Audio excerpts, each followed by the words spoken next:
सुबुनसिरि रादाब आरो सानजारि नोगोरनि प्राइम 24 हेडलाइन बिथांमोननि रिपर्टार्स नोंथांमोनखौ गोसो गोरबोजों साबायखर जासिबाय। दिनै मोनसे डिसेम्बर दाननि 25 जि अक्ट'बर 25 अक्ट' बे अक्ट'आव जों दिनै खोब गोजोननाय मोन्दों। ब्रान्चपुर गामिनि अजित बसुमतारीनि जि न'खर बे न'खराव 5 लाखनि मानगोनां डेपुटि चेयारमेन बर' कसारि वेलफेयार अट'नमास काउन्सिलनि सृजन बसुमतारीनि बिथांनि जि सानस्रिनि गेजेरजों 5 लाखनि फुख्रि जावनाय दिनैनि बे गोथार बेखेवनाय हाबाफारि बे हाबाफारियाव जोंनि माहारियारि आफादफोरनि एबसु इउबिपिअ बर' थुनलाइ आफाद गासै दैदेनगिरिफ्रा बेवहाय ज' जानो हादों आरो बेखौ मोजाङैनो इन'ग्रेसन खालामबाय। खोब मोजां मोनदों आरो बेवहाय जों गोजोननांगोन। बेवहाय बर' कसारि वेलफेयार अट'नमास काउन्सिलनि मानगोनां चिफ महेश्वर बसुमतारी सारनि दैदेननायाव आरो दिनै जोंनि जि डेपुटि चेयारमेन सृजन बसुमतारीनि जि दैदेननायाव जोंनि बे लखिमपुर जिल्लानि सुबुनसिरि सेरफां जि समस्ति बे समस्तियावबो जों मोजां खामानि मावनो हादों आरो बिथांमोननि जोंनो स्किम हरनायनि गेजेरजों बर'फोरनि खायफा गोग्लैसोनानै थानाय बा जोंनि आनइमप्लयि सुबुंफोरखौ दिनै इमप्लय खालामनो हानाय मोनसे लामा होननानै जों सानो। बे समाव खोब गोजोनथाव बाथ्राया बेनो दिनै बर' कसारि वेलफेयार अट'नमास काउन्सिल मोननायनि उनाव जों दिनै बर'नि जि अट'नमास बा गावनि जि खुंथाइ बे खुंथाइ गोहोनि गेजेरजों जोङो बर'फोरनि जि जेंना जेंसि गासैखौबो जों समाधान खालामनो हागोन होननानै सानो। दा बे मोजां जादों आरो इयुनाव जोंबो दिनै बड'लेण्ड आरो बड'लेण्डनि बाहेरनि जि बर'फोर बे बर'फोराबो समान जौगानो हागोन होननानै जों सानो। जायखिजाया बे समाव नोंथांमोनखौ गोसो गोरबोजों साबायखर जासिबाय। गोजोन्थों।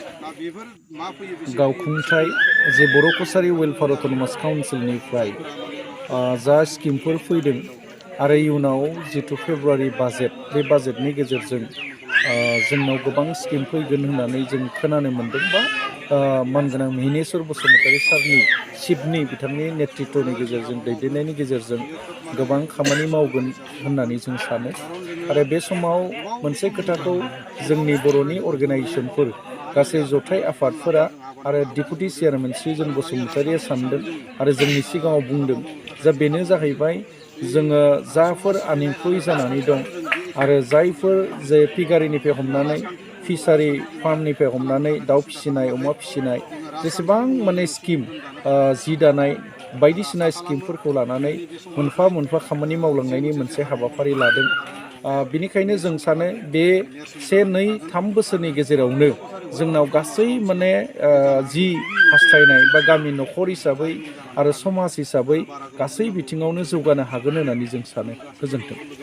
सुबुनसिरि रादाब आरो प्राइम 24 हेडलाइन्सनि गासै नायगिरि बिथांमोनसिम आंनि अननाय आरो सिबिनायखौ जासिहरनाय जाबाय।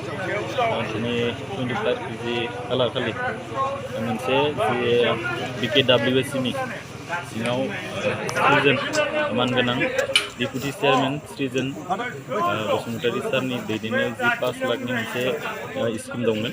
बे स्किमखौ जोंनि नैबे ब्रान्चपुर गामियाव सारा दिनै बेखेवफैदों हिसाबै आं सारनि सिगांनिफ्राय गोसो गोरबोनिफ्राय आं साबायखर जासिदों नैबे समाव जिहेथु बिथाङा 5 लाखनि स्किमखौ जेनेबा आंनि नामाव होनानै आंखौ एसे नायहरनायनि थाखाय आं सारखौ आंनिफ्राय आंनि न'खरनि जानानै आं सारखौ रोजा साबायखर जासिदों।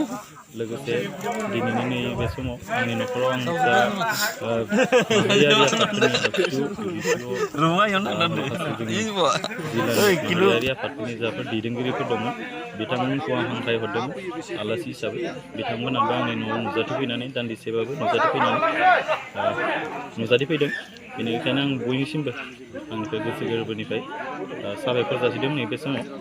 जिहेथु स्किमखौ ओरैबायदि जा जोंनि गेजेराव जाखांफुनाय जा लाइमोन बे लाइमोनफोरनि मोनसे थांखिजों बे स्किमखौ होनाय जादोंमोन मानो होनबा बेयो मोनसे एग्जाम्पोल हिसाबै थालांगोन मानो होनबा बेयो गिबि खेबनि थाखाय मोनसे स्किम 5 लाखनि जिथु मोनसे फिसारि बे मोनसे एग्जाम्पोल जाना थागोन होननानै आं सानदों मानो होनबा बेबायदि फिसारिखौ जुदि होनानै स्किम होनानै जुदि माखासे जा लाइमोनफोरनि समस्या बा एसे सेल्फ एमप्लय होनो जों बेफोरो आं जाफुंगोनखौ आं मिजिंथिदों बे समाव आङो सारखौ फिन खनसे साबायखर जासिनाय जाबाय गोजोन्थों।